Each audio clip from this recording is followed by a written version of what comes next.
So in this model there's a small problem right here where there's a rounded edge, but the fillet here is not really resolved. So I wanted to go back over this kind of transitional fillet and kind of show how to get better results and what's like the quickest method, the best workflow to fix that type of stuff.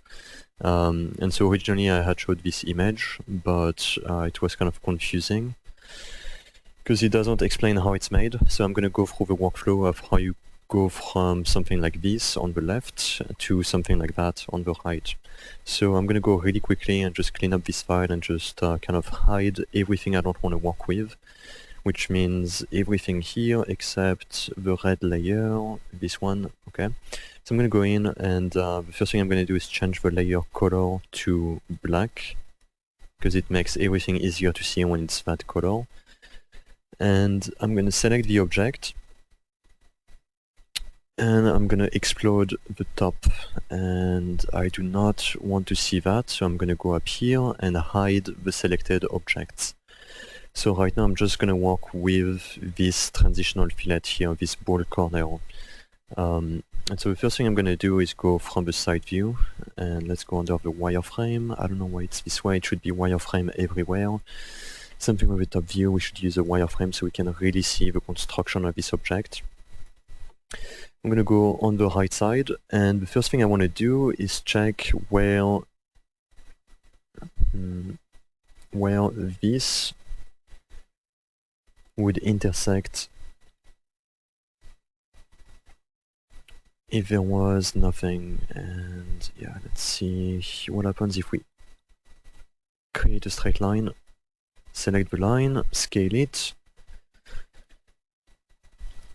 and then it would intersect right there. Okay, so yeah, it's not really what we want. We want this to be rounded. So what I'm going to do is select these two lines, type in the trim command. Oops. Yeah, another way to access the trim command anyway is to, well, what's going on here? Control Z. Yeah, select both of them, and you can also access it here, which might be easier for some students. So you can click here, trim, and basically what it does, it gives us this one point, which is the virtual intersection. And basically it indicates the top part. It's kind of hard to explain, but basically what happens here is there's an angle to these lines, and we don't know what that angle is. One way to figure it out is, let's say, go from this virtual intersection,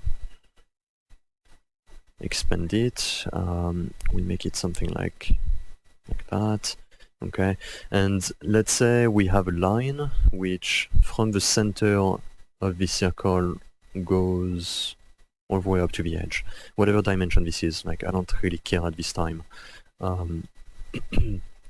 So if we had the same dimension going from, again, the same center point to this point, then what that does, it gives us this kind of triangle in between.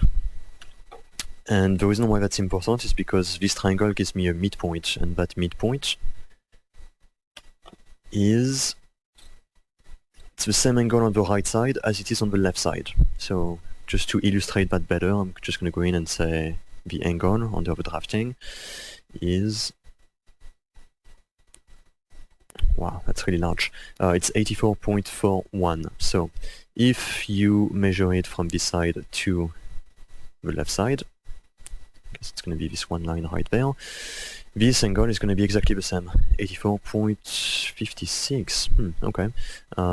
Let's double check everything here.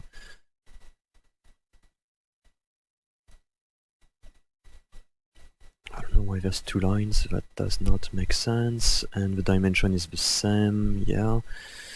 Okay, so let's select the whole thing, and we're gonna hide everything, just so that we can focus on this 2D drawings. Or better yet, we'll just create a new layer, call it construction, and we're gonna assign, I like to assign things to a layer by using this thing here, change object to a layer. So I'll use that, assign everything to this construction layer, and hide layer 1, which has all of my surfaces.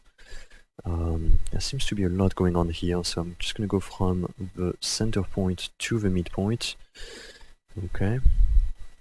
I'm going to scale it just so that it's easier to see what we're working with. Okay. And then I'm going to go under drafting and check the angle, but the angle should be equal on both sides because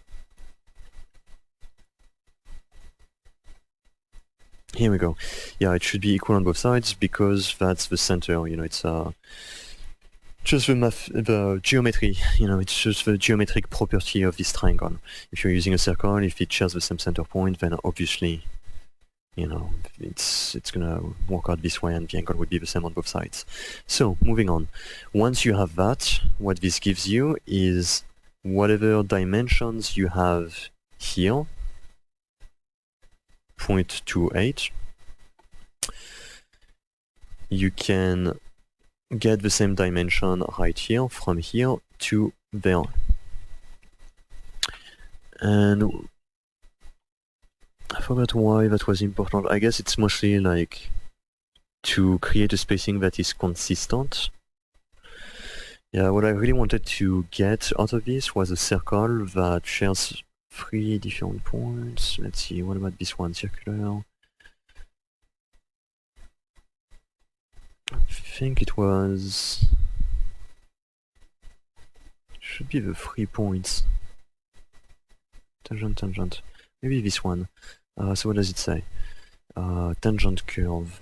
We want it to be tangent to this. Tangent to that. And... yeah, that's what I was looking for.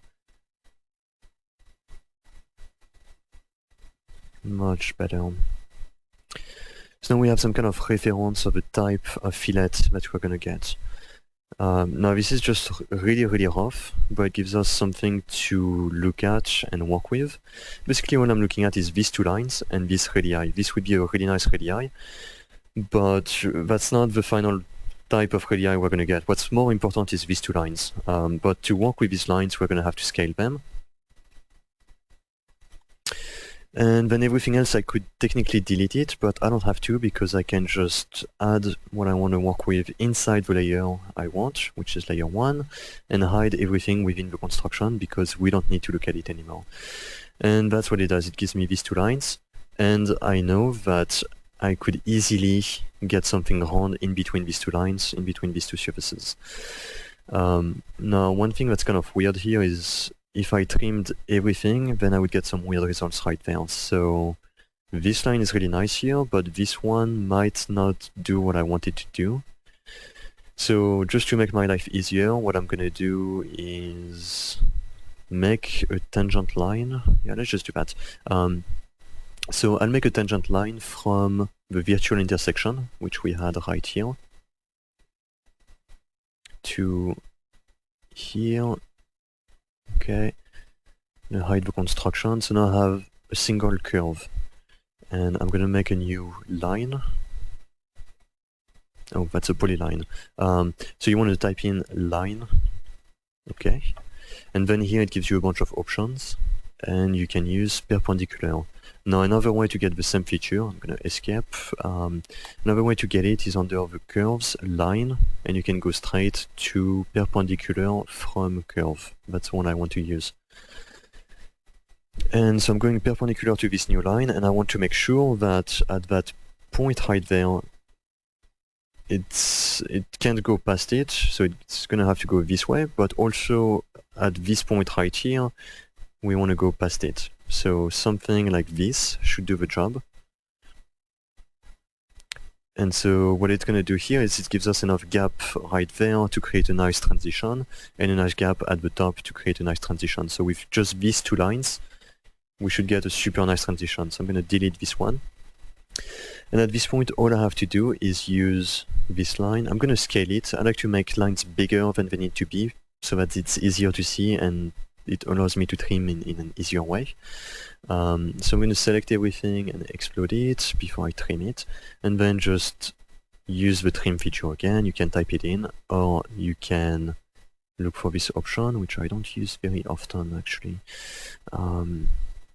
I'll just type it in this time, but it's right there, yeah, trim. Okay, so select your two lines, type in trim, or use the command trim right there. And then trim all of your surfaces, anything in between these two lines. Escape. Now I'm going to select these two lines, delete them, we don't need them anymore. And if I go back in perspective, I can see that now there's a gap. So, all I have to do to fill out these surfaces is create something like a blend surface. So I'll go in and type in blend surface, blending this one to this one, accept, and that gives me the option to use tangency or curvature. So I'll just use curvature. Tangency and curvature are both really good. Now, sometimes you would get some really strange results, but here we get something really nice because we spent the time and made sure that the space in between was going to work and was going to make sense because the gap is kind of uniform and it's just geometrically, in terms of the geometry that goes into creating these surfaces, it makes sense to the software, so it creates some really nice smooth transitions. Now we could do the same thing right here. And now we can see that it's actually not that good with curvature, so maybe we can try with tangency. And tangency seems to give us some slightly better results. And if we want to, we can try maybe on this side, making it curvature, and it does affect it and makes it slightly better. So I'm going to use that, curvature on one side, tangent on the other side, okay. Now I could use the same kind of settings right here. Let's use exactly the same settings. Curvature on this time on number 2 would give us some better results, I think. And then for the transitionals we could do that, but if we do, it's really tough to control where the surface goes, and here you can see there would be a gap. So instead of using a blend surface for the ball corners, for where both of these fillets intersect, what I'm going to do is go under the surface, and we can use a sweep 2, or we can use a curve network. So I'm going to use a curve network for this one. We use a curve network from here to there, there, and there. Just select all of the sides. Press enter. And then we can define if we want it to be tangent or curvature. I'll just keep everything in tangency. And we should get some pretty good results. Now if you want to, you can go under surface and you can use a sweep 2. Sweep 2 is also going to work. Sweep 2 is going to work by selecting 2 of the sides and 2 of the other sides, going the opposite directions. So do that, accept. And then by default it gives us these 2 sides. So we could hit accept and it should be okay, but I'm going to try something else and try selecting it the opposite way. And then if you select it the opposite way, for some reason it gives you more options. Before then we had to select position for the top and the bottom, but if we select these 2 sides before we select these 2 sides, then it gives us the rail curvature option, or rail curve option, to be tangent or curvature. So I'm going to keep it tangent, accept, and it seems to give me pretty much the same result as here, really nice highlights, but just a clean surface, really light. This one has 2 isospans running on each of the U and the V direction. This one only has 1. So I'm going to go back and just use the surface, sweep 2, and I'll use the same settings using these 2 sides first, and then these 2 sides, press enter, use tangency, accept. And again, the surface looks pretty much the same, but we only have 2 isospans, and they match with our surfaces, so I think that would be better. Now, for the other sides, we don't have to do that again, because we can select these ones, type in mirror, okay, and using the middle point, we can line it up, and I can use Shift to use the info setting, and that's it. Now if we want to go back to where we were before, we can select everything and just join everything. So now we have a really nice fillet, much better than before.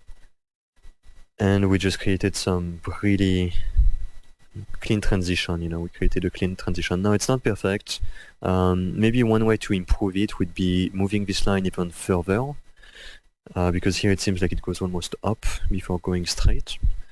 But this was a quick way to kind of get a nice surface, especially at the top, and especially for this model, because I knew that there would be something covering up the side.